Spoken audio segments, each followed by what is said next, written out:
It's a Sunday afternoon in the south of France. The big prize is on then for the 62nd World Championship French Grand Prix and the 18th to take place here at the circuit Paul Ricard. Welcome along to the French Grand Prix, which could well be the last French Grand Prix for the foreseeable future. It is round 12 as we head into part 2 of this Formula One season in 2022, and it takes place over 53 laps of this 3.63 mile circuit. There are 15 corners, 6 to the left and 9 to the right, and from pole to the first braking zone at turn 1, a dash of 413 metres for Max Verstappen or Charles Leclerc to try and get ahead or stay ahead and sort out the race from there on in. The 6th time this season that Verstappen and Leclerc line up on the front row. In 2021, Verstappen won from pole, a lap and a half from the end of the race. Max Verstappen on a 2-stop strategy got past Lewis Hamilton.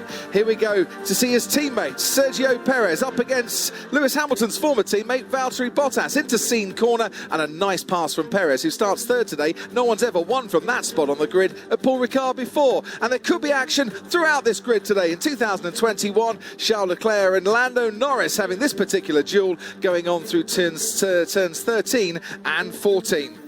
Here are the tyres for this afternoon, coping with track temperatures well above 51 degrees. The C4 tyre, unlikely we'll see much of that. The medium tyre could be the favoured starting tyre. The hard tyre will be the favoured race tyre, and some decent pace shown by those who practiced it on Friday.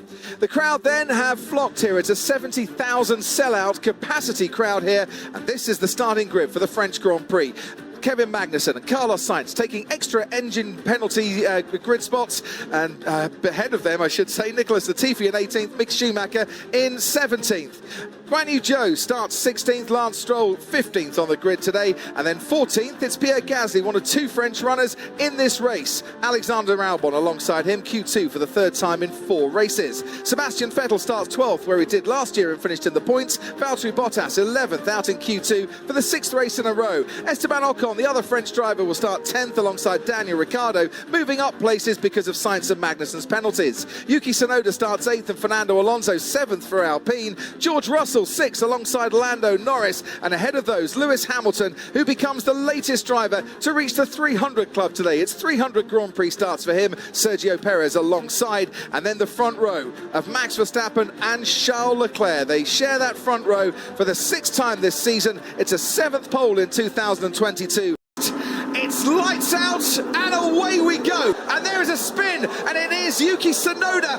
Charles Leclerc did what he had to do, reacted very well indeed, and leads this French Grand Prix as they head to the first part of the Mistral Straight. Chicane coming up, Max Verstappen in hot pursuit today. It's Ferrari from Red Bull into that chicane. Lewis Hamilton comes 3rd, then Sergio Perez and Fernando Alonso. George Russell kilometres an hour because of that tight pit lane entrance.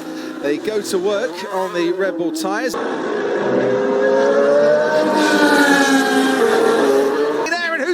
Leclerc. It's Leclerc. Charles Leclerc.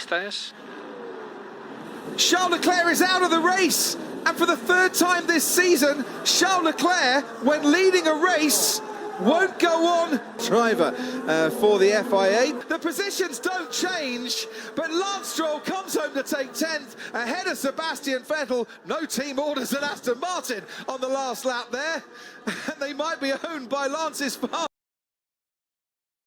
Checo was a bit all over the place during the whole VSC, so I knew that if I timed it perfectly and I got the run on him, I might have an opportunity, and I think he was kind of braking to make sure he was still above the delta time while I was accelerating, and it gave me that run to overtake him, so that was really satisfying. I just got it.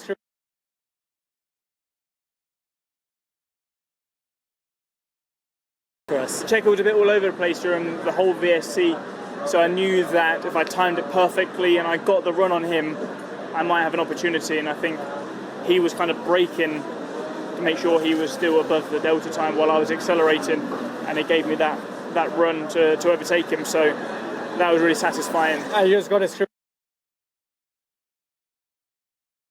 Well, once I was in the lead to the end, it was all about managing the tyres, but you could see in the beginning it was very close between myself and Charles. Fortunately, of course, he dropped out, but yeah, I'm of course very happy with the win, but we also know there's still a bit of work to do.